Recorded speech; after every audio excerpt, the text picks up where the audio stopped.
नमस्कार दोस्तों, tarot card reader बनने के सफर में हमारा सबसे पहला प्रश्न आता है कि आखिर ये टैरो है क्या? टैरो कार्ड्स क्या है? टैरो कार्ड रीडिंग क्या है? टैरो कार्ड रीडर आखिर करता क्या है? इन्हीं सवालों के जवाब आज हम इस वीडियो में जानेंगे। करीब 16वीं शती में 1500 डीएस में करीब इटली में सबसे पहले टैरो कार्ड्स जो है, जैसे हम लोग प्लेन कार्ड से खेलते हैं वैसे ही टैरो कार्ड्स को खेलने के लिए इस्तेमाल किया जाता था। अलग अलग तरीके के खेल खेले जाते थे और खेलते खेलते कहीं 1800 के आसपास 1880 के आसपास ये जो कार्ड्स हैं ये एक नए काम में, नए प्रयोग में आने लगे। जो ऑकल्टिस्ट होते हैं, जो मैजिशियन होते हैं, वो इन कार्ड्स को इस्तेमाल करने लगे। लोगों को उनका भूत, वर्तमान और भविष्य कुछ बताना, कुछ समझाना, उससे रिलेटेड गाइडेंस करना, इन चीजों के लिए इन कार्ड्स को इस्तेमाल करा जाना लगा। ये जो टैरो डेक होता है उसमें 78 कार्ड्स होते हैं। ये जो 78 कार्ड्स हैं, हर कार्ड के ऊपर आपको एक तस्वीर बनी हुई नजर आएगी। जो शुरुआत में कार्ड्स थे उन सभी कार्ड्स के ऊपर तस्वीरें जरूर होती थीं। धीरे धीरे अभी जो कार्ड्स आने लगे हैं वो कुछ एडेप्टेशंस है जिनमें की तस्वीरें नहीं होती और सिर्फ आपको जो सिंबल होता है वो नजर आएगा।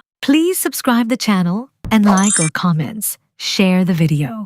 ये जो तस्वीरें होती हैं अक्सर बहुत खूबसूरत होती हैं और आजकल भी आपको जो डेक्स नजर आएंगे उनमें से कई में बहुत इलैबोरेट पिक्चर्स, बहुत खूबसूरत पिक्चर्स होती हैं जिसमें आपको बहुत कुछ होता हुआ, घटता हुआ नजर आएगा। ये जो तस्वीरें हैं ये एक तरीके से जीवन का आईना है, जीवन की कहानी है। जो कहानी जीवन में घट रही है या घट सकती है, वो हर हादसा, वो हर चीज जो जीवन में घट सकती है वो इन 78 कार्ड्स में कैद है, बंद है, दर्शाई हुई है। हर तस्वीर का, हर कार्ड का एक मतलब है और एक महत्व है। उसके ऊपर जो बना हुआ है उसको देख करके उसका मतलब समझना और उसका अर्थ निकालना, यही है एक टैरो कार्ड रीडर का काम। जब एक टैरो कार्ड रीडर से प्रश्न किया जाता है तो वह उन टैरो डेक में से कुछ कार्ड्स चुन के निकालता है और उन कार्ड्स के मतलब उसे पता होते हैं, अर्थ उसे स्मरण होते हैं। लेकिन जो सवाल आपने किया है उस सवाल के जवाब में वो टैरो कार्ड्स क्या बताने की कोशिश कर रहे हैं, क्या समझाने की कोशिश कर रहे हैं, ये अर्थ निकालना, इसके ऊपर कुछ रोशनी डालना, यही है टैरो कार्ड रीडर का काम। तो एक टैरो कार्ड रीडर हमको पता है कि जो जीवन में घट रहा है आगे जाकर के